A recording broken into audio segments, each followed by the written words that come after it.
we have some mark all that apply data, and it all came out in one column, and we want to separate it so that the data is in separate columns.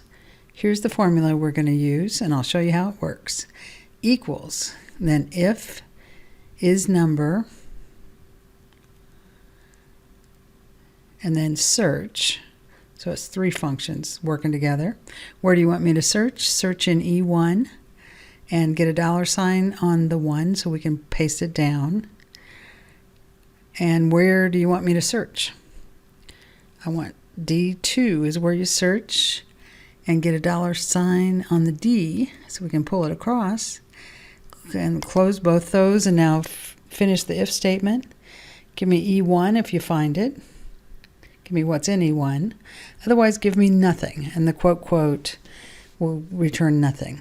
So it appears to work, but we need to see if we got the $ right. Paste it across and paste it down, and it did work.